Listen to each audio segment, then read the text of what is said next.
भेष सुंदर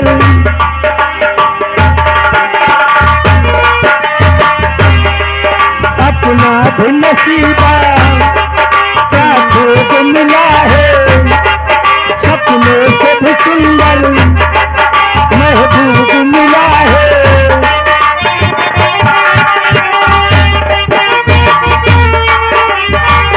तेरा ख्वाब तेरी चाहत तेरी जिंदगानी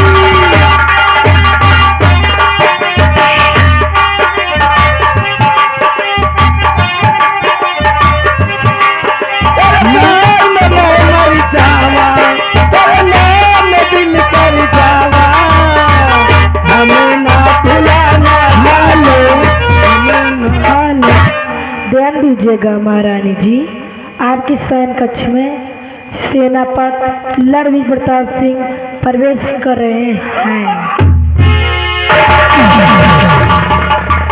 अबे ये सेनापति को कौन फोन कर दिया है? सेनापति को कौन फोन कर दिया है?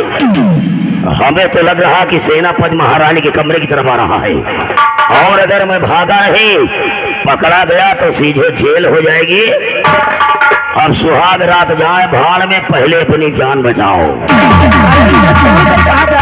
महारानी जी अब सेनापति तुम्हारे कमरे की तरफ आ रहा है। अब सुहाग रात जाए भाड़ में पहले अपनी जान बचाओ।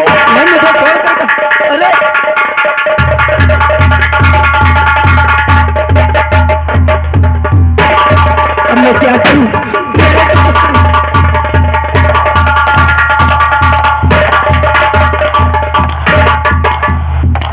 खैरागढ़ के हुक्मरानी को रणबीर प्रताप सिंह का प्रणाम स्वीकार। सदा खुशहाल हो सेनापति जी। राजमाता आपसे पहले जो हमारी सम्राटका थी मैं हमेशा उनसे आकर सुबह सुबह आशीर्वाद लेने आता था। उसी प्रकार से आप भी खैरागढ़ की सम्राटका हैं, खैरागढ़ की हुक्मरानी है, इसलिए आपसे भी आशीर्वाद चाहिए। सदा खुशहाल और सेनापति हमेशा तुम्हें विजय प्राप्त हो।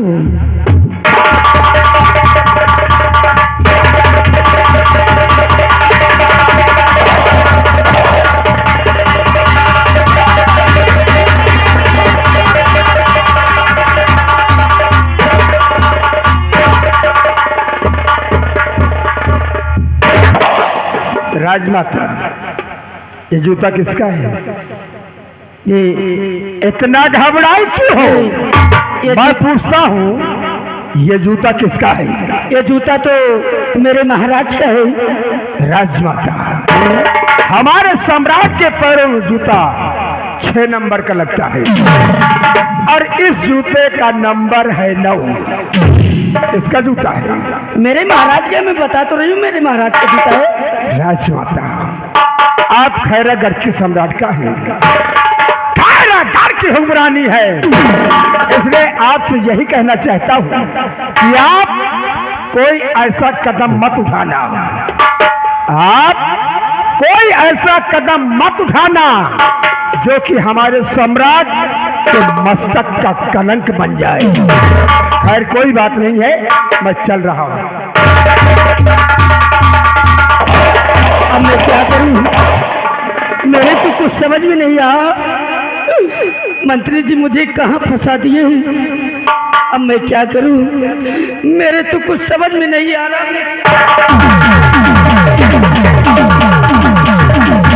और उसके नपत इस जूते को लेकर अगर महाराज के पास पहुंच गई तो मैं क्या करूंगी? मेरी क्या हाल होगी?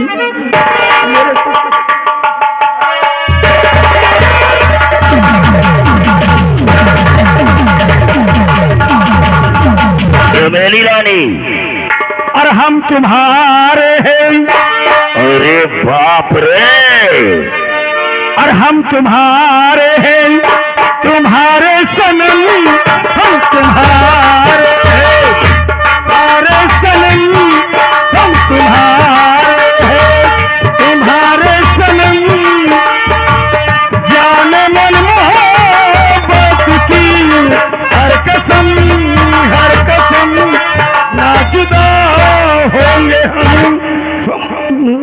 तुम्हारे हैं तुम्हारे शर्म, जरा एक बार अपने पैरों का ख्याल करो।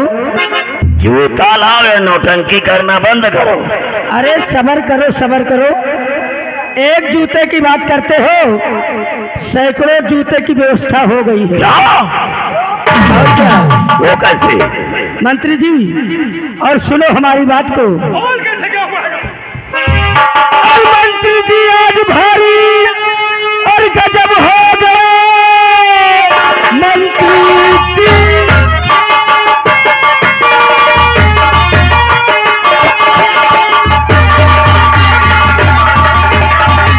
आज भारी गजब हो गया, ले गया सेनापति जूता दरबार में।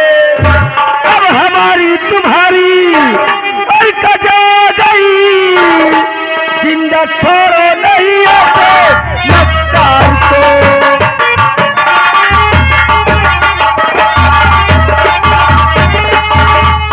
पहले ये बताओ, एक तो ये तुम्हारी बदतमीजी है कि जब हम भाग रहे थे तो तुम हमको काहे में पकड़ रही थी? अरे मैं क्या करी, मैं आपको पकड़ रही थी कि पहली बार आपसे मुलाकात हो रही, वो भी इस राजमहल में। अब बताओ, अब वो सेनापति हमारे जूते को लेके महाराज के पास जा रहा है, अब बताओ क्या होगा?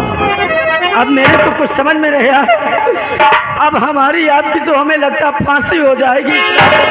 अरे तुमको पागल मान लीजिए, अगर वो जूता रह गया था तो तुमको कहीं छिपा देना था।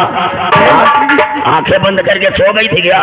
वो हराम ज्यादा इतनी जल्दी आ गया है यहाँ पर, मैं तो सिर्फ अपना एक पल्लू सही कर रही थी, उतनी बीच में वो आ गया है। हुजूर आप जानते हो, अबे तक का सभी सलवार पहनती रहे, नई नई साड़ी पहनी ली, उलुल करे बिता दी। अब मैं क्या करूं? लेकिन चमेली रानी तू चिंता फिकर मत कर। क्या?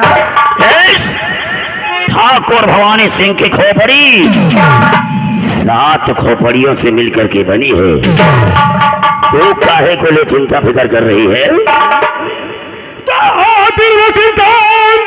करो कुछ चमेली नहीं और दिल में चिंता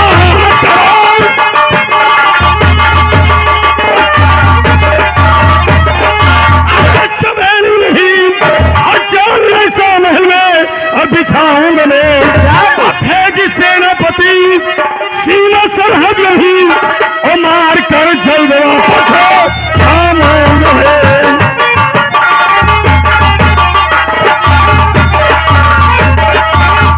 चमेली रानी, क्या बात है? अगर सेनापति हमारे जूते को लेके महाराज के पास जा रहा है तो ठीक 5 मिनट पहले महाराज के पास हम पहुंच जाएंगे और महाराज से एक झूठी बात बताएंगे कि महाराज हमारी सीमा के अंदर को डाकू आ गए हैं और वो हमारी प्रजा को लूट रहे हैं।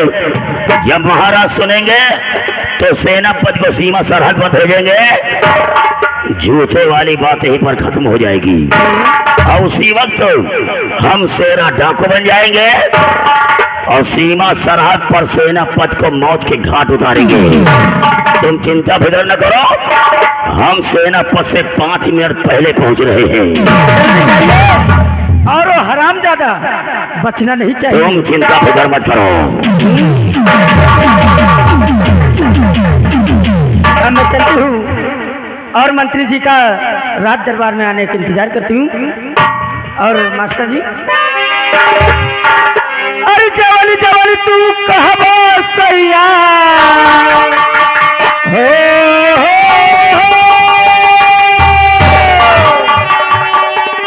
अरे जवानी जवानी तू कहबो सैया, अरे मानव तेरे बचनिया धीरे से चुम्मा लैला, और धीरे से चुम्मा लैला, तारी के नथुनिया धीरे से चुम्मा लैला।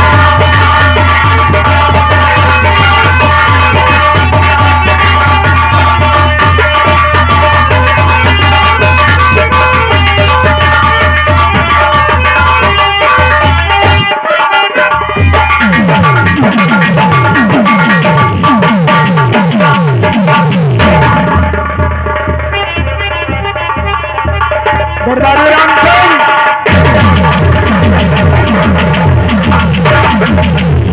राजन, क्या बात है? मैं तो अपनी प्रजा की तरफ गया था, लेकिन बहुत बड़ा गजब हो गया राजन। आखिर भवानी सिंह हुआ क्या? हमारी प्रजा में बहुत जोर तोर से शोर शराबा हो रहा है राजन। आखिर कौन सा शोर शराबा हो रहा है महामंत्री भवानी सिंह? सुनिए राजन, कुछ ढाकुरे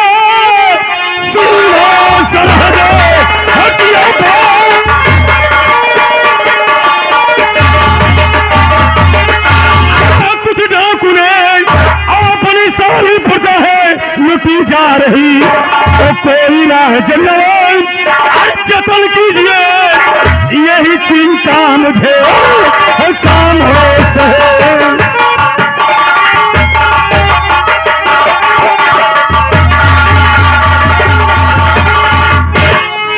महामंत्री भवानी सिंह, आप जरा भी चिंतित न हो।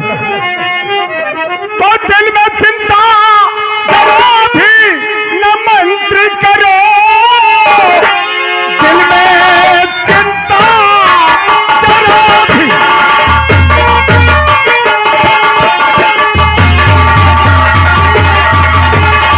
और मंत्री वरना करो, भेज सेनापति को पकड़ाऊंगा, लूटने वो मेरे राजकुमार हो, कैद करवा के फांसी पे लटकाऊंगा।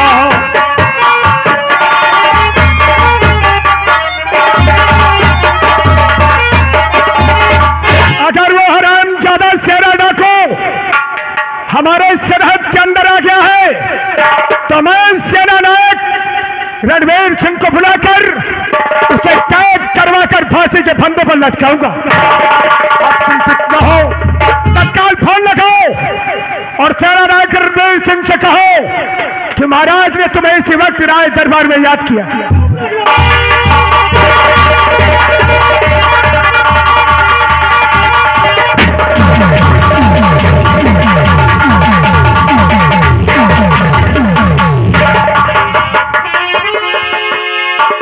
राजन, कौन सा ऐसा जरूरी काम पड़ा जो कि आपने मुझे सीना सरहद से बुलवाया है?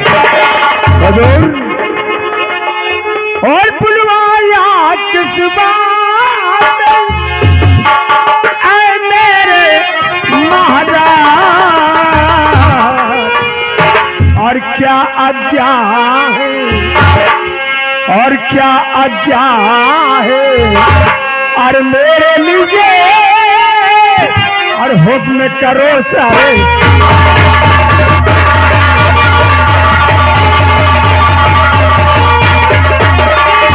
क्या आज्ञा है और क्या आज्ञा है, और मेरे लिए और हुक्म करो।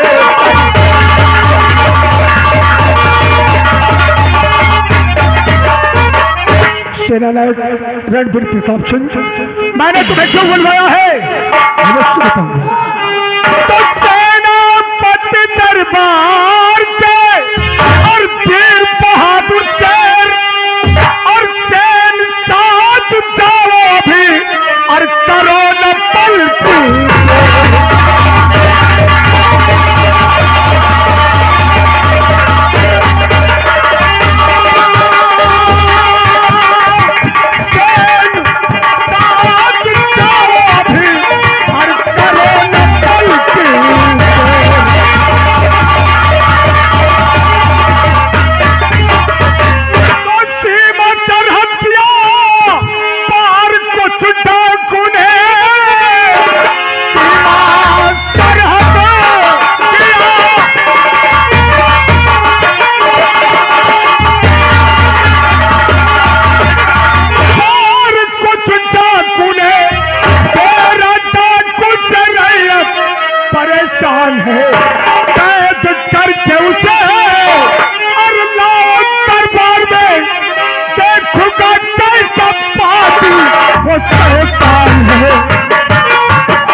वचन। मैं वादा करता हूँ 24 घंटों के अंदर शेरा डाकू के हाथों में हथकड़ी होगी और पैरों में बेड़िया डालकर घसीटते हुए रात दरबार लाऊंगा। वाह मेरे शेरे मगर, तुमसे उम्मीद भी मैं यही करता हूँ। जाओ, उस शराम जाते ने हमारी रैयत पे कहर ढाया है, इसलिए 24 घंटे के अंदर उसे गिरफ्तार करके हमारे समक्ष ले आओ। ऐसा ही होगा। छोड़ो,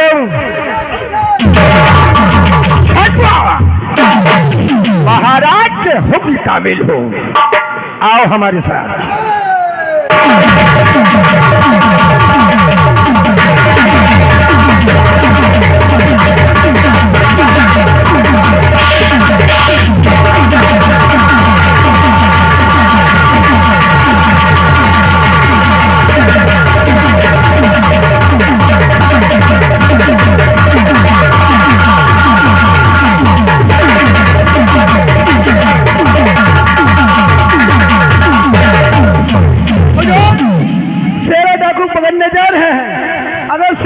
हमारी मुलाकात हो गई, इतनी गोली मारूंगा सारे चोर के, खोखा बिनोए लखपति हो जाएंगे। आप हमको आशीर्वाद दीजिए।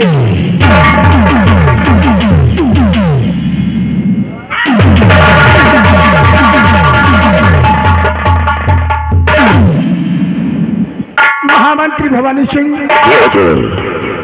सेना नायक रणवीर प्रताप सिंह शेरा डाकू को गिरफ्तार करने के। आप प्रजा की तरफ जाइए और देखिए, हम थोड़ी देर अपने स्वयं के में विश्राम करें।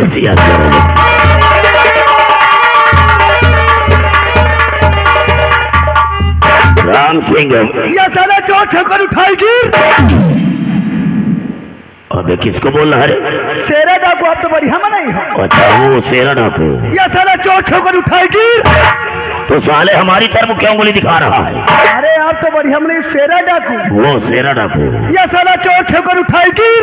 अगर शेरा डाकू से हमारी मुलाकात हो गई, साले डंडा पिछवाड़े डालूंगा, अगवाड़े से निकाल लूंगा। अंडरस्टैंड?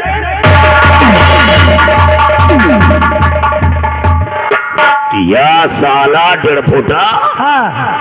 बता रहा साला की डंडा गुवारे की जार के पिछवाड़े से निकालेगा। हाँ। राम सिंह, ये साला सेना पद से ज्यादा खड़ा है क्या? अरे हमका भरे का तो है हुजूर। ये आगे राजेश साहू अचका मऊ, राजेश साहू अचका मऊ निवासी है, सामने बैठे हैं। इन्होंने 11 रुपए भीख में दिया था। धन्यवाद। अब अच्छा मौका मिला है। हाँ? अब अच्छा मौका मिला है। हाँ। सेना पर सीमा सरहद पर जा रहा है। हाँ। और हम डाकू शेरा सिंह बन रहे हैं, बनेंगे। और तुझे डाकू शमशेर सिंह बना रहे हैं। आओ। हाँ। डाकू बन के तैयार हो रहे हैं।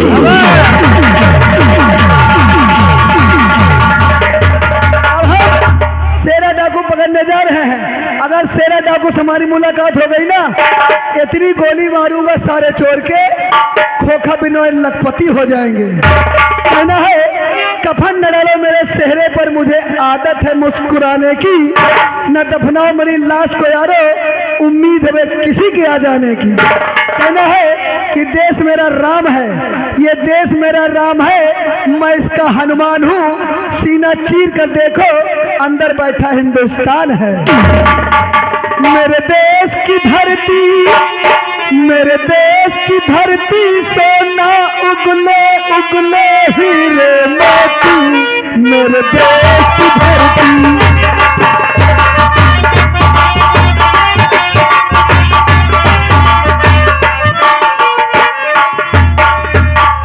ये तो फिल्मी दुनिया बॉम्बे में टाइटल रहा, लेकिन मेरा कहना क्या है, मेरे देश की बकरी, मेरे देश की बकरी खाए पुदीना, हगे है सोवा मेथी, मेरे देश की बकरी।